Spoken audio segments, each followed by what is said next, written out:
Alright, some breaking news coming down, man, and I'm explaining the whole story. Canelo Alvarez, according to Mauricio Sulaiman Jr, will fight for the WBC title versus Gennady Golovkin. We back as the Box Clinic and more. It's your boy CJ Goodfellow. Shout out to everybody. And a lot of people weren't aware. I'm going to leave this article link in the description. It explained everything, but I elaborated. I said I elaborate on, and I have elaborated on before. Canelo last year in September didn't elect to fight for Golovkin's WBC title. Because long story short, the reason Canelo had to vacate, or WBC stripped him of his WBC middleweight title that he won from Miguel Cotto at 155, is because WBC was trying to make Golovkin and Canelo happen prematurely. That's Canelo's status on that. He didn't want the fight to happen yet. He said they tried to force a negotiation on him and tried to force the fight to happen. But he said he was getting sued by All Star Boxing, which I think he got sued for $20 million because Golden Boy stole him from All Star Boxing. They tried to contact Golden Boy several times and finally had to take him to court, and they had to pay. Well, Canelo had to pay the piper. I don't know if Golden Boy helped chip in on that. That'd be an interesting topic for somebody in the media to ask Canelo. Did Golden Boy help pay that $20 million? I think it was $20 million to All Star Boxing. But that's a story for another day. He said he was dealing with that legal matter at the time, and he didn't have time to negotiate a fight with Golovkin, so he gave the belt up, or they stripped him, whatever you want to say. So when it came around to make the Chavez Jr. fight, he didn't fight for that fake little WBC Mexican title they made up. Sorry, I'm a little bit under the weather. Then when the Golovkin fight rolled around in September, that was May, rolled around in September. He said he wasn't fighting. It wasn't a 30-day weigh-in or the same week weigh-in or whatever they do. No weights. Canelo wasn't fighting for it. They tried to push it as Canelo fighting for the WBC, but he wasn't. He was only fighting for the WBA and IBF championship belt.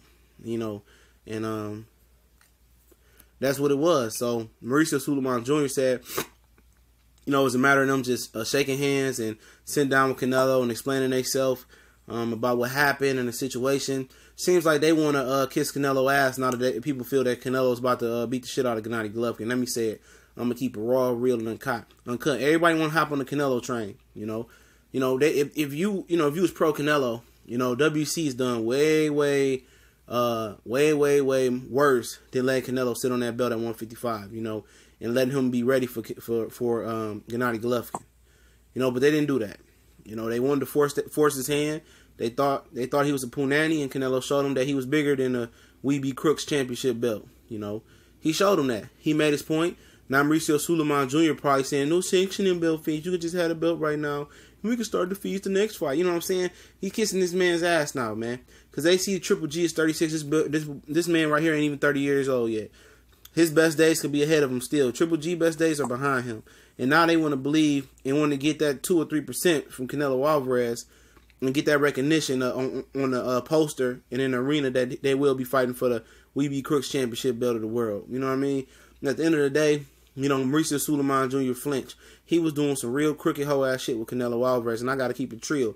Like having him come over to Mexico and to the Children's Hospital and saying that he's Mexico's proud son and wanted Golovkin to fight, Canelo in Mexico. And they was backing Canelo like he was Mexican, you know what I'm saying? And Mexicans got a real strong bond, man. And him to pull some fuck nigga shit that he did with Golovkin and trying to use Golovkin to make the homie Canelo Alvarez sad or make him jealous, excuse me. That was some real bitch nigga shit. Let me say it. There's no other way that I can articulate that, man. And at the end of the day, man, I don't know. This is what Mauricio Sulaiman Jr. saying. Him and Eric Gomez sat down and they chopped it up about that. I guess he sat down with Canelo. They shook hands. But at the end of the day, Canelo got to look at it this way, and I've talked about it. The WBC has done a lot for Canelo Alvarez. He got his first title versus welterweight or catchweight with Matthew Hatton. Ricky Hatton, little brother. Then they sanctioned fights like Josito Lopez, Amir Khan at 155. They showed Canelo some real hospitality and some real leniency, man. So the one time they put their foot down on Canelo, he took his tail and put it between his legs and ran off on the plug, But at the end of the day, he showed he was bigger than him. And at the end of the day, if I'm him, I don't want that belt. I don't want nothing to do with them. The punishment wasn't long enough. they only coming at me like this, you know. After like 6 months ago, they was praising Gennady Golovkin in Mexico and trying to replace you as Mexicans as Mexicans darling with Gennady Golovkin, you know. And all these fair weather Canelo Alvarez and Mexican fans trying to push Juan Estrada, you know, above him. And you look at a guy with Luis Nery, what they did with him. This dude legitimately legitimately cheated versus Yamaka, whatever that guy's name is. He took PEDs. That food wasn't contaminated. That's people's favorite excuse. You know what I'm saying? Somebody saying, well, you know, Errol Spence, the USADA thing, USADA's very corrupt. VADA very corrupt too, as well in the WBC. You know, they let Luis Nery get away with murder. He cheated, and he's still going to be able to, you know, fight for the title again or defend his title versus Yamaka after cheating. You know how they swept that under the rug. You know what I'm telling you, what else they swept up under the rug? They swept under the rug that Bermane cheated as well against Povetkin. Not only did Povetkin get popped versus Bermane got popped first, and they made him do some community service hours. You know that wasn't all in the news. You feel me?